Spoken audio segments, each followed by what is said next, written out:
ghosts. Why? Well, they ride on the air. Like an air car? Sort of. What are you building, Jamie? It's our house. Can't you tell? Yes, but you haven't finished it. What did I forget?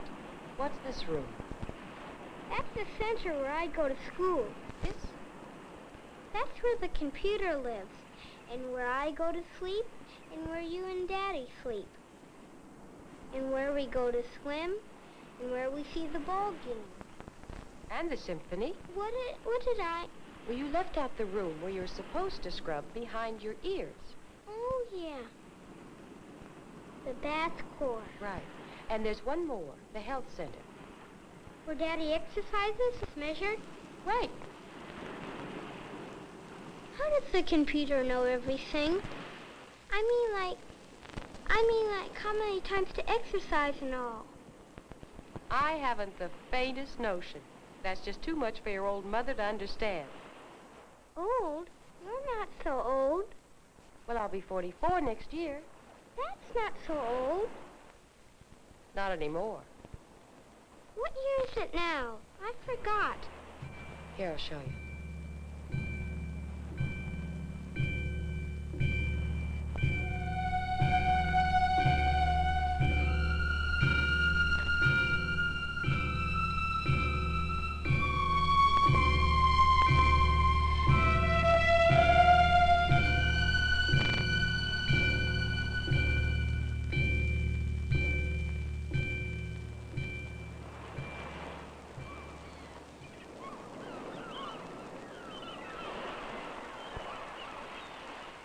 (1999 A.D.). More than a generation away, and yet dreams travel faster than light. And even now, scientists and planners are shaping the lives of our children who will live in the 21st century. How will they live? Perhaps in a honeycombed structure like this, the oldest, strongest natural shape known. Hexagon modules that grow with a family's size and interests.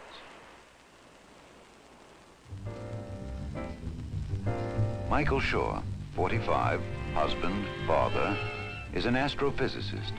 Several days each week, he commutes to a distant laboratory where he's engaged in the Mars One project, the colonization of the first planet. His minor in the some 10 years he attended a Midwestern university was botany. It is one of his many continuing hobbies. He is engrossed on this sunny morning in the study of the cellular structure of a new exotic fruit tree.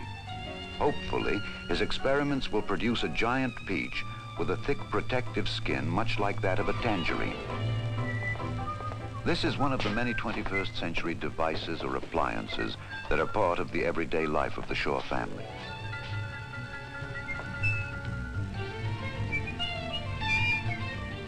This workbench with its electronic screen enables Michael to call up photographic sections of the two parent fruit trees from which he began his experiments 3 years ago.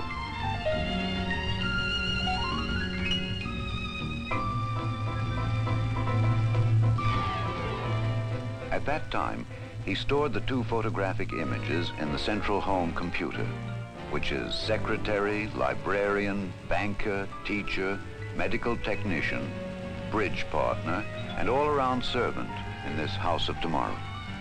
All pertinent information about this family, its records, its tastes, and reference material, is stored in these memory banks, available instantly to every member of the family.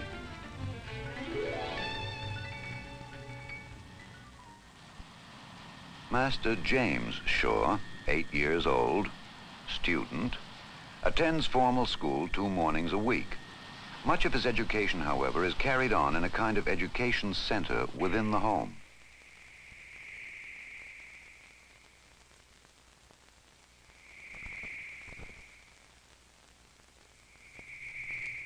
And so, an era that began 500 years earlier with Copernicus and Galileo ends as the first astronaut takes his first halting steps onto the shores of the moon and begins a new age of man. His assignments are programmed into the home computer and fed into teaching machines, which allow him to progress as rapidly as his awakening mind can absorb the audio-visual lessons.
This is Lecture 102. Galileo's life work, and indeed his personal character, can perhaps be exemplified by describing one of his early experiments. According to Aristotle, a body that falls possesses weight. Those that do not fall have no weight. Since air does not fall, it has no weight. Galileo decided to examine this conclusion in his own fashion.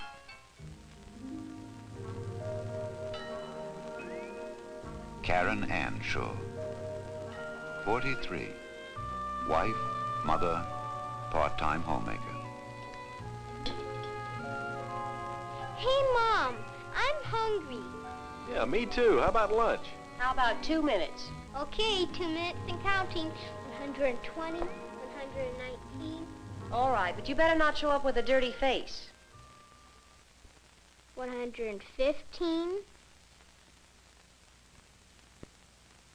113. 112.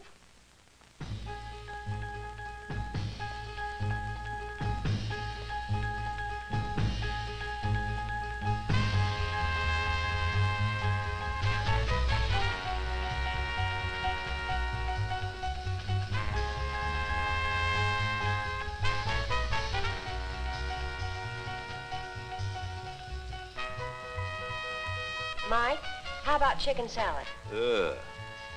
Cheese omelet? Cheeseburger, some French fries, and a nice cold bottle of beer. I'll see.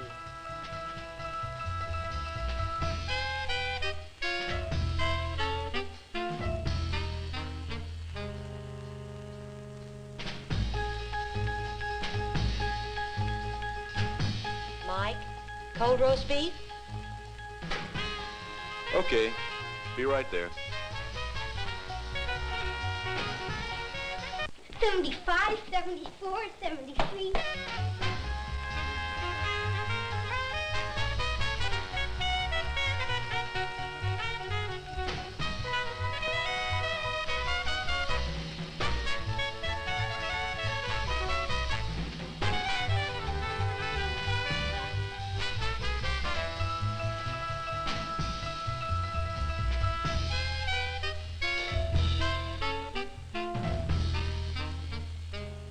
$39, $38, $37, $36.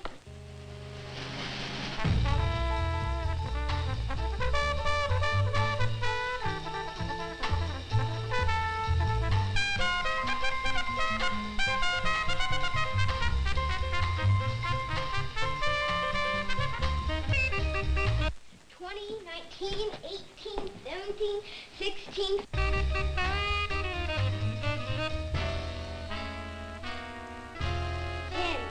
9, 8, 7, 6, 5, 4, 3, 2, 1.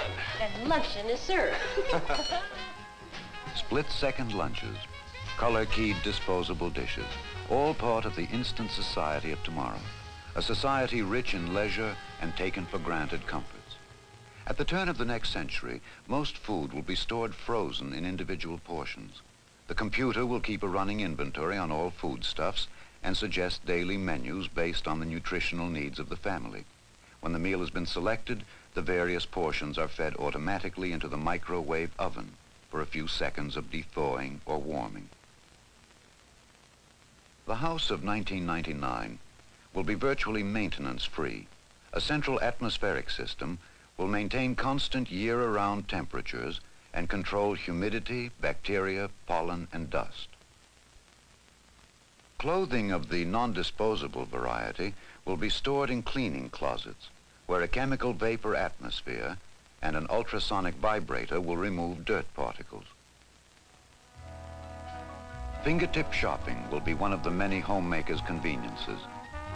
This video console will be channeled into the store of her choice.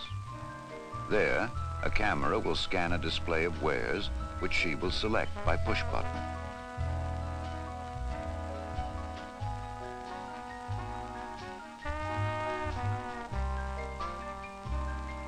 Another part of this console is a household monitor screen, which maintains a watch on critical areas in the house, swimming pool, or yard.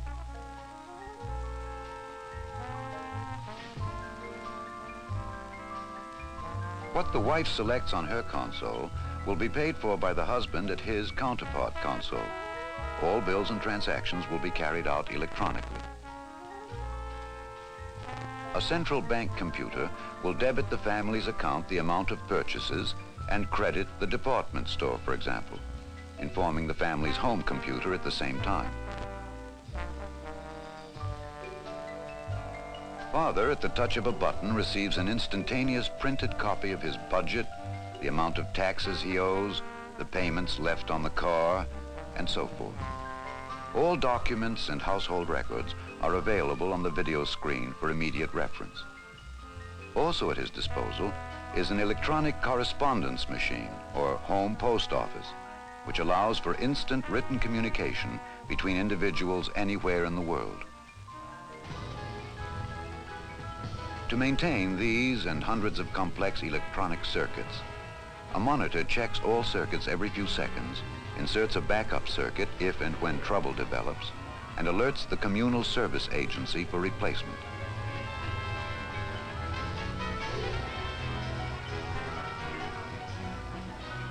The Home Energy Center, with its fuel cell, furnishes power, provides absolutely pure water, burns waste, and heats or cools the rooms. Too computerized? Too cold?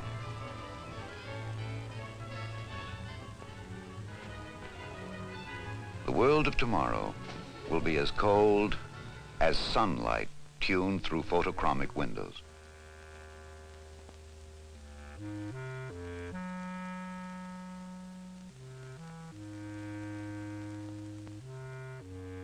It will be as wide as the ocean, which provide not only recreation for the adventurous, but an increasing variety of hydra-cultured exotic fresh foodstuffs.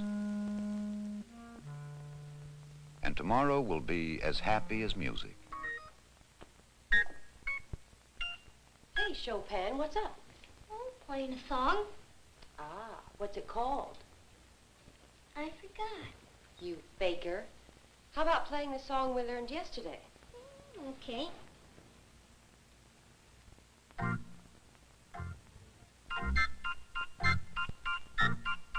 Let's augment this a bit, shall we? Okay.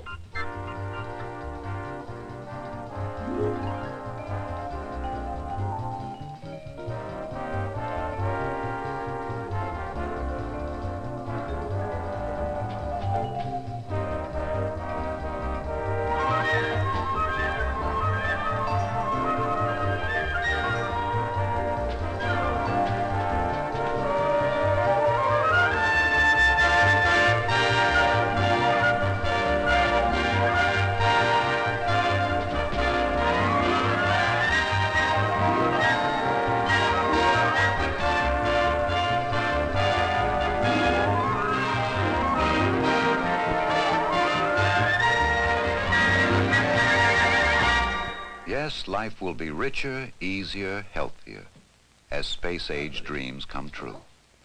As part of his everyday regime, Michael Shaw enters this home health center. He lies for perhaps 15 seconds, on a kind of medical couch. His weight, temperature, pulse, respiration, blood pressure, and electrocardiogram are routinely recorded. At the same time, his body is scanned for any isolated temperature pockets that signal oncoming disease or a localized infection. At the end of the examination period, the computer calculates the amount of exercise necessary to balance Mike's food intake and maintain proper muscle tone.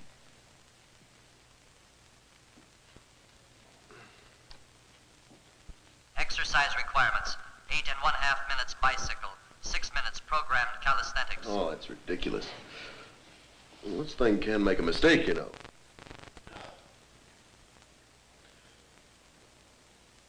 Your weight increase over 30 days, 1.1 kilograms.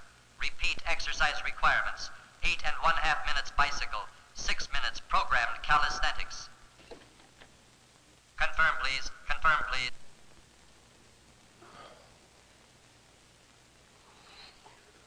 Oh.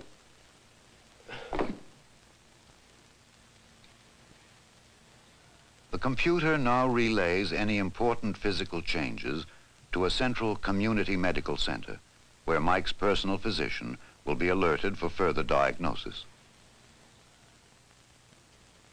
At conclusion of the exercise period, the pertinent data are again recorded for comparison with pre-exercise measurements. The results are again forwarded to the community medical center for further study if necessary. If the computerized life occasionally extracts its pound of flesh, it holds out some interesting rewards.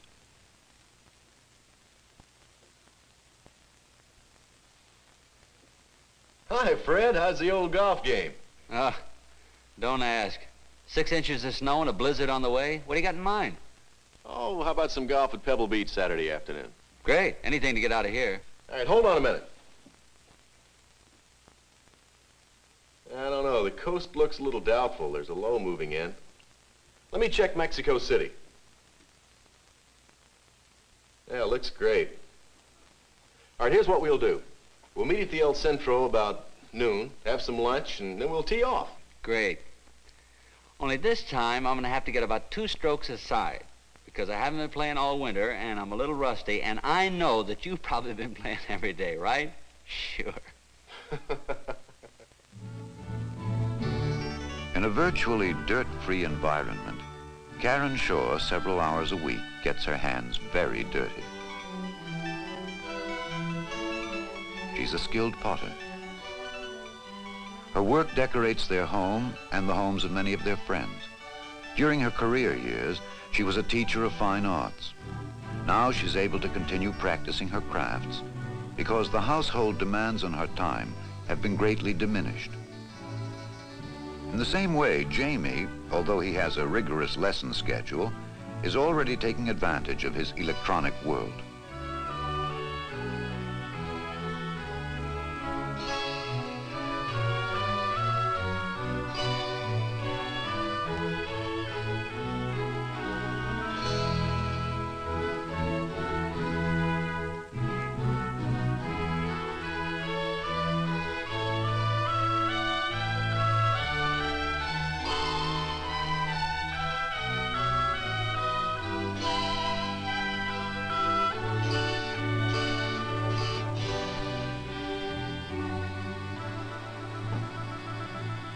Who's your worthy opponent? Dad? Oh. I'm replaying that game we had Sunday. He's a little loose with his queen, and I want to see if I can work that trap that Bobby Fischer used in the World Games. Your dad'll be home soon. Why don't you wait and play him live? Okay. Well, I've got things to do in the kitchen. I think I'll help you.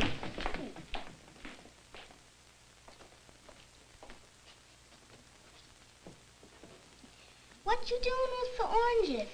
I'm fixing dinner. The old-fashioned way? Mm-hmm. The old-fashioned way. What you call that stuff? Well, we're having duckling a la orange, my love. That's pretty fancy. Mm-hmm. Are we having company? The Shaws are giving a party. Comme ça va, aujourd'hui? And how was your flight? Oh, it was a little rough. We finally got clearance from Denver and it got to 25,000 feet. How are things in Paris, Pete? Family settled down okay? Yeah, Marge loves it, and the kids are parley-vooing like natives. What's this about Vicky in med school? Well, you know she likes to keep busy. And she wants to spend the time. How's the fishing in the Philippines? Oh, I've never had fishing like that anywhere in the world. I still say you can't beat the Amazon. You know, I happened to catch a live performance of a great, sensational new singer from Puerto Rico the other night. Would you like to see it? Love to, yeah. Hey, everybody. Recorded a great new singer down San Juan way the other night. Would you like to see him? Oh, sure. Share it with you. Hace mucho tiempo que no le veo, por favor. Qué alegría.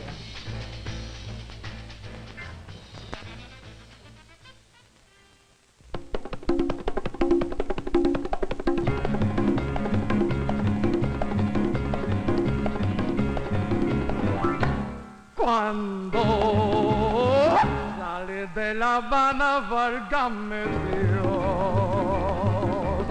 nadie me ha visto salir si no fui yo. Y una linda guachimanga salía fue yo, que se vino tras de mí, que sí se mío. Cuéntala tus amores y en mi vida, corónala de flores que es cosa mía, chinita que sí.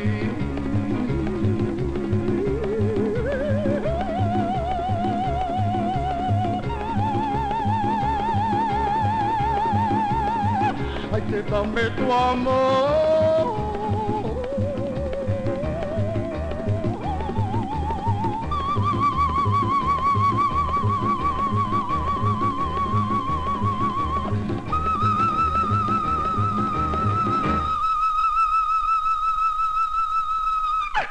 Vente conmigo, chinita, donde viva yo, viva yo,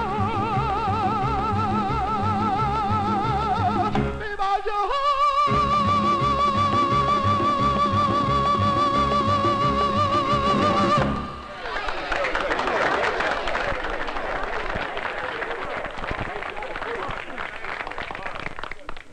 Mike, would you make me a dupe of that? I'd like to show it to some friends of ours who spent a lot of time down there. Sure. Well, I guess you want it in 3D, huh? Yeah, we finally made the switch. You got to keep up with the times, you know. Yeah, but, But what? well, there's 3D and 4D, you know. What's next? What's next? You never know. You never really know.